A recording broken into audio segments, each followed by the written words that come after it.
Bapak Ibu, saudara-saudari yang dikasihi oleh Tuhan Yesus Kristus, pada Minggu Paskah kelima ini kita akan bersama-sama merenungkan firman Tuhan. Tetapi sebelum kita bersama-sama merenungkannya, mari kita berdoa, memohon pertolongan dari Roh Kudus, supaya kita diberikan hikmat di dalam kita memahami dan juga melakukan sabdanya. Mari kita berdoa. Ya Allah, kami adalah domba yang sering merasa takut. Terima kasih atas perlindungan dan pemeliharaanmu. Kami juga adalah kawanan domba kepunyaanmu. Maka kami memohon, tunjukkanlah jalan yang benar kepada kami, sehingga kami tiba di padang rumput berair sejuk. Tuntunlah perjalanan hidup kami dengan sabdamu, agar kami selalu diliputi ketenangan dan ketentraman. Di dalam nama Allah Bapa, Putra, dan Roh Kudus. Amin. Pembacaan firman Tuhan di Minggu Paskah kelima ini kita akan buka bersama-sama dan kita akan baca dari Injil Yohanes pasalnya yang ke-14 ayat 1 sampai dengan ayat yang ke-14. Demikian firman Tuhan. Janganlah gelisah hatimu. Percayalah kepada Allah, percayalah juga kepadaku. Di rumah Bapakku banyak tempat tinggal. Jika tidak demikian, tentu aku mengatakannya kepadamu. Sebab aku pergi ke situ untuk menyediakan tempat bagimu. Dan apabila aku telah pergi ke situ dan telah menyediakan tempat bagimu, aku akan datang kembali dan membawa kamu ke tempatku, supaya di tempat di mana aku berada, kamu pun berada.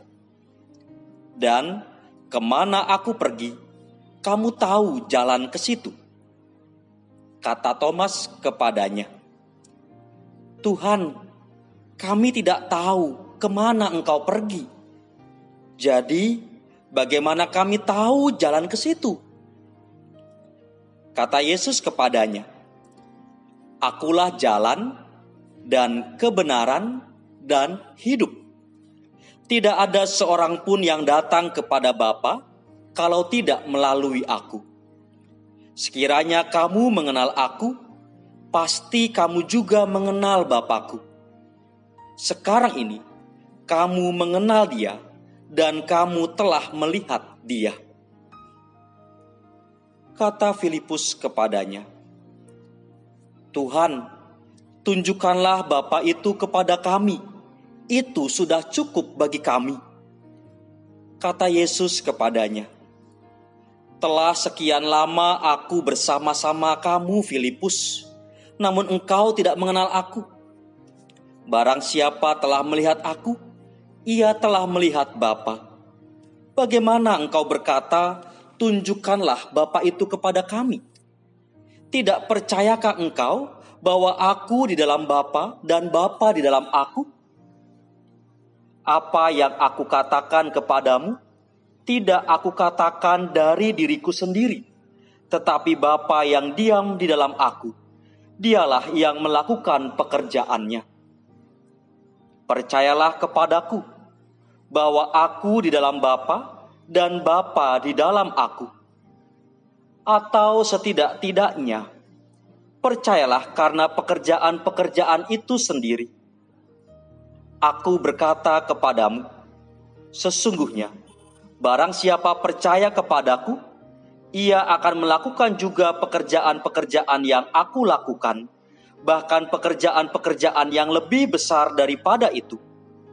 Sebab aku pergi kepada Bapa, dan apa juga yang kamu minta dalam namaku, aku akan melakukannya, supaya Bapa dipermuliakan di dalam Anak. Jika kamu meminta sesuatu kepadaku dalam namaku, aku akan melakukannya. Demikianlah firman Tuhan. Berbahagialah setiap kita yang mendengarkan dan tekun memeliharanya. Haleluya. Bapak, Ibu, saudara-saudari yang dikasihi Tuhan Yesus Kristus, bagaimana kabarnya di minggu hari ini? Kita sudah masuk di Minggu Paskah yang kelima. Dan pada pagi hari ini kita akan merenungkan firman Tuhan di dalam tema bersaksi tentang karya Allah yang besar. Minggu lalu, kita sudah mendapatkan penjelasan yang sangat baik dari Pendeta Ivan tentang kiasan yang dipergunakan oleh Tuhan Yesus, yaitu gembala dan pintu. Yesus adalah gembala sekaligus pintu. Di waktu malam saat domba-domba beristirahat, sang gembala membaringkan tubuhnya sebagai pintu yang menjaga domba-dombanya dari serangan binatang atau pencuri. Yesus adalah gembala yang baik, yang rela mengorbankan nyawanya bagi kawanan domba kepunyaannya. Nah, sekarang pada Minggu Paskah kelima ini, kita diminta untuk membayangkan suasananya sudah pagi hari, domba-domba telah pulas beristirahat dan sekarang siap untuk mencari rumput mengisi perut yang lapar. Sang gembala yang semalaman menjadi pintu juga sudah bangun dari tidurnya dan sekarang ia siap untuk menuntun kawanan domba berjalan menuju padang rumput berair sejuk. Nah, inilah kiasan yang dipergunakan oleh Tuhan Yesus dalam bacaan kita hari ini. Tuhan Yesus mengatakan, "Akulah jalan dan kebenaran dan hidup." Yesus sang gembala tidak hanya menjaga kita dari serangan kuasa jahat, tetapi Yesus sang gembala juga siap menunjukkan jalan yang benar sehingga kita mencapai tujuan hidup sejati. Bahkan Yesus lebih dari sekedar menunjukkan jalan, ia adalah jalan itu sendiri. Maksudnya adalah Yesus bersedia menemani kita di sepanjang perjalanan itu dan memastikan kita tidak menyimpang ke kiri atau ke kanan.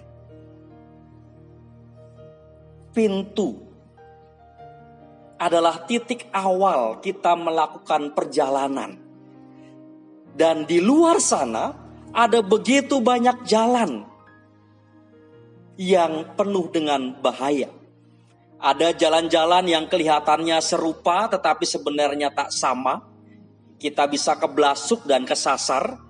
Belum lagi di sepanjang jalan mungkin ada banyak pedagang-pedagang dengan beragam promo menarik yang bisa memikat hati untuk kita kemudian berhenti atau berbelok arah. Tidak menutup kemungkinan pula di tengah perjalanan ada preman atau ada begal yang membuat nyali kita ciut untuk melanjutkan perjalanan. Menempuh perjalanan memang penuh dengan ketidakpastian. Bisa saja terjadi hal-hal yang di luar prediksi kita. Semisal ban kendaraan yang tiba-tiba bocor karena kena paku. Atau seperti yang kita alami saat ini. Kita tidak menyangka akan ada virus yang namanya Corona COVID-19 yang kemudian bisa mengubah segala rutinitas kita. Dan kita juga tidak tahu kapan pandemi ini akan segera berakhir. Nah, di dalam menempuh perjalanan yang penuh dengan mara bahaya dan ketidakpastian itu, Yesus sang gembala ada bersama-sama dengan kita. Loh, kalau Yesus berjalan bersama dengan kita, mengapa kita masih menghadapi mara bahaya dan ketidakpastian? Bukankah Yesus bisa menyingkirkan semuanya itu dan membuat hidup kita dalam kepastian?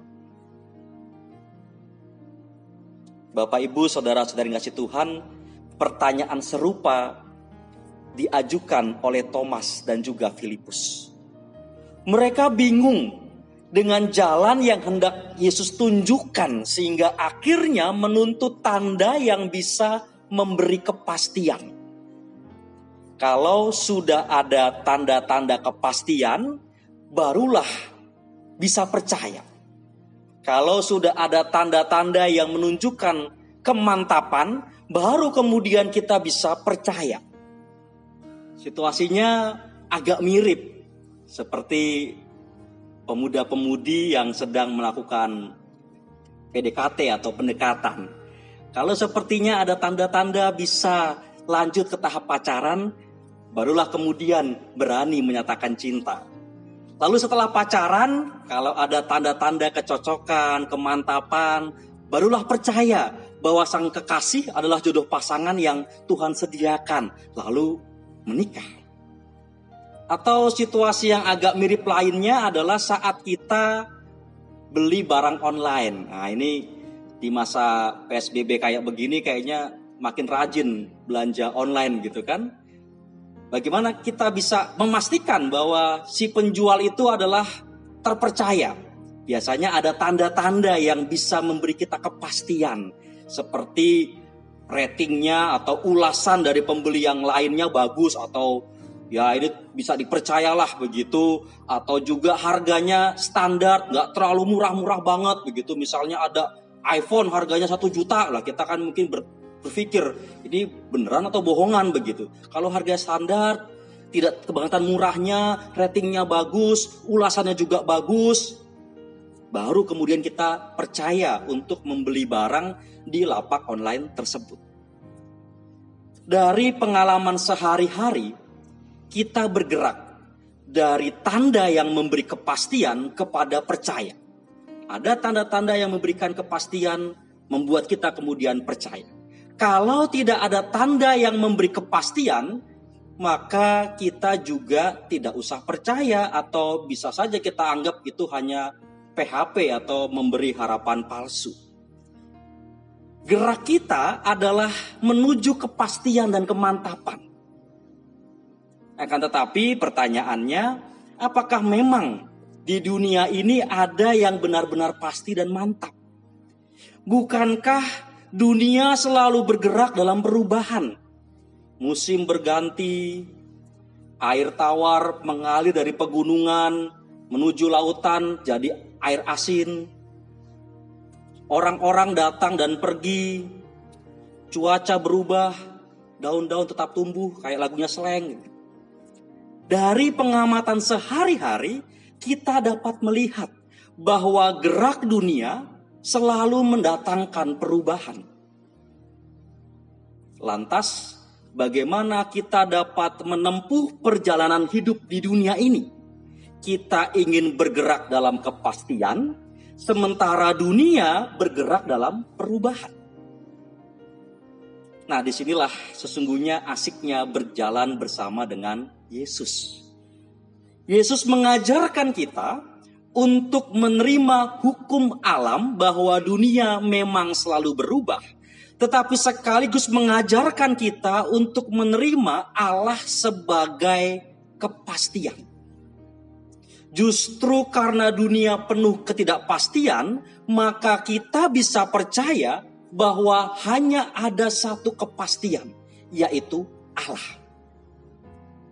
Menerima Allah atau percaya kepada Allah membuat kita dapat menerima sisi-sisi hidup yang serba tidak pasti dalam keikhlasan.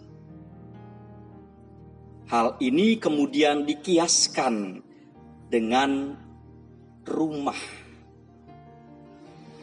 Bapak, Ibu, saudara-saudari kasih Tuhan, rumah adalah tempat yang dapat menjamin kepastian di tengah ketidakpastian. Di dalam rumah, cinta kasih dibagikan, semangat ditumbuhkan, pengharapan dinyalakan, sehingga saat kaki melangkah keluar dari rumah, keluar dari pintu, dengan banyak mara bahaya yang menakutkan dan serba tidak pasti itu, kita tidak lagi merasa takut apalagi cemas. Yesus mengatakan, janganlah gelisah hatimu. Percayalah kepada Allah, percayalah juga kepadaku.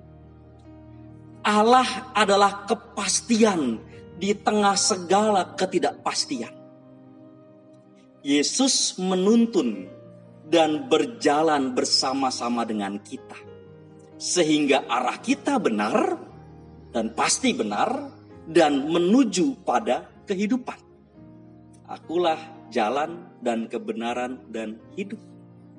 Atas dasar inilah kita kemudian dipanggil untuk melakukan pekerjaan-pekerjaan besar. Yang dimaksud pekerjaan-pekerjaan besar bukanlah kita mengadakan berbagai macam mukjizat yang membuat orang menjadi takjub dan takluk, bukan itu. Tetapi maksudnya adalah kita menjadi orang-orang yang punya kepribadian yang dapat mempersaksikan kepercayaan kepada Allah yang hadir dalam diri Yesus. Atau praktisnya kita menjadi orang-orang yang mau meluangkan waktu, tenaga, pikiran, daya dan dana guna menolong sesama serta memperbarui dunia sehingga pada akhirnya orang lain juga dapat mengalami kepastian di tengah segala ketidakpastian dunia ini. Dan sesungguhnya tugas panggilan itu terasa sangat berarti bagi kita di tengah-tengah dunia yang diancam dengan corona COVID-19 ini. Maka disinilah sesungguhnya kita sebagai orang-orang umat kepunyaan Allah dipanggil untuk bisa berdaya guna bagi dunia. Selamat memasuki Minggu Paskah kelima. Selamat menjadi saksinya untuk bisa memberi kepastian di tengah-tengah dunia yang serba tidak pasti ini. Sebab kita sudah punya kepastian, yaitu Allah. Amin. Kita mengambil waktu untuk bersatu teduh sejenak dengan mendengarkan persembahan pujian dari Komisi Pra Remaja.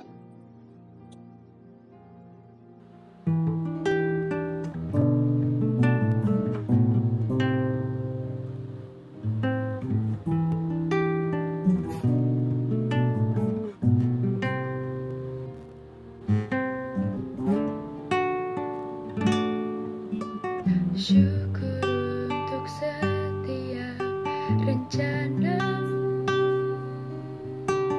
dan rancanganmu yang mulia. Dalam satu tubuh kami bersatu mencari duta kerajaanmu.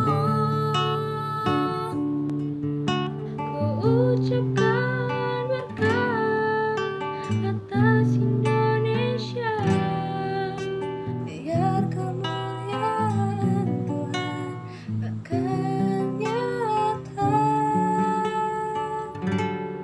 bagi bangsa ini.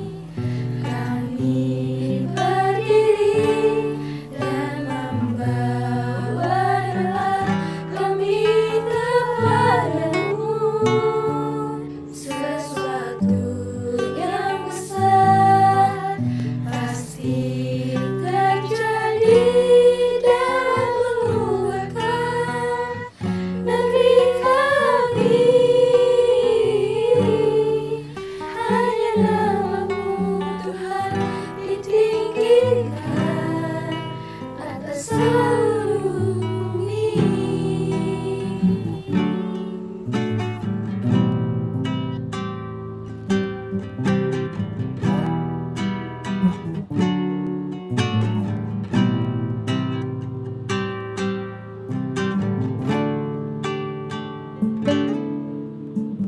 Kami rindu melihat Indonesia pulih dari semua problema. Hidup dalam jalan kebenaran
kita telah bersama-sama mendengarkan persembahan pujian dari Komisi Pra Remaja. Mari sekarang kita menyatakan pengakuan iman kita bersama-sama dengan seluruh umat Allah di sepanjang sejarah penyelamatan Allah. Inilah pengakuan iman kita yang demikian. Aku percaya kepada Allah, Bapa yang Maha Kuasa, Khalik langit dan bumi, dan kepada Yesus Kristus, anak yang tunggal Tuhan kita, yang dikandung daripada Roh Kudus, lahir dari anak darah Maria, yang menderita di bawah pemerintahan Pontius Pilatus, disalibkan, mati dan dikuburkan, turun ke dalam kerajaan maut. Pada hari yang ketiga, bangkit pula dari antara orang mati, naik ke sorga, duduk di sebelah kanan Allah Bapa yang Maha Kuasa, dan akan datang dari sana untuk menghakimi orang yang hidup dan yang mati. Aku percaya pada Roh Kudus, gereja yang kudus dan am, persekutuan orang kudus, pengampunan dosa, kebangkitan orang mati, dan hidup yang kekal. Sekarang, arahkanlah hati Bapak, Ibu, Saudara-saudari kepada Tuhan. Pandanglah kepada dunia dan beritakanlah kebangkitan Kristus. Terpujilah Allah. Terimalah berkat dari Tuhan. Tuhan memberkati saudara dan melindungi saudara. Tuhan menyinari saudara dengan wajah-Nya dan memberi saudara kasih karunia.